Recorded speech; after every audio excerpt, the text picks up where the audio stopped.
Used காஸ்ட்லயே premium models பார்த்துட்டு இருக்கீங்களாங்க? அப்ப நம்ம ஐகாஸ்க்கு நீங்க வாங்க. வெல்கம் பேக் டு ஐகாஸ்ங்க. இன்னைக்கு நம்ம பார்க்க போற வண்டி பாத்தீங்க அப்படின்னா BMW 525D வேரியன்ட்டுங்க, 3 லிட்டர் டீசல் இன்ஜினுங்க, சன்ரூஃபோட இருக்குங்க.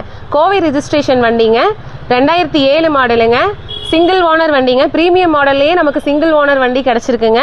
கிலோமீட்டர் பாத்தீங்க அப்படின்னா 79,000 கிலோமீட்டர் தாங்க ஓடி இருக்குங்க.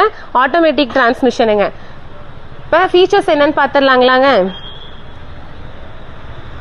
மோட்டரைஸ்டு அட்ஜஸ்டபிள் சீட்ஸ் இருக்குங்க, எலக்ட்ரானிக் அட்ஜஸ்டபிள் ஸ்டேரிங் இருக்குங்க, பவர் விண்டோஸ் இருக்குங்க, ABS, air bags, alloy wheels also அவைலபிளுங்க. இந்த வண்டி பார்க்க நீங்கள் வரணும் அப்படின்னா வடவள்ளி முல்லை நகர் செக் போஸ்ட்டுக்கு பேக் சைடில் தாங்க இருக்குங்க நம்ம ஷாப்புங்க. நீங்கள் எப்போ வந்தாலும் வண்டி பார்க்கலாங்க. ப்ரைஸ் பார்த்தீங்க அப்படின்னா 7,99,000 ரூபாய் கேட்குறாங்கங்க, நெகோஷியபிளுங்க. டவுன் பேமெண்ட் நீங்கள் பண்ணீங்க அப்படின்னா லோன் அவைலபிலிட்டி நம்ம பண்ணிக்கலாங்க.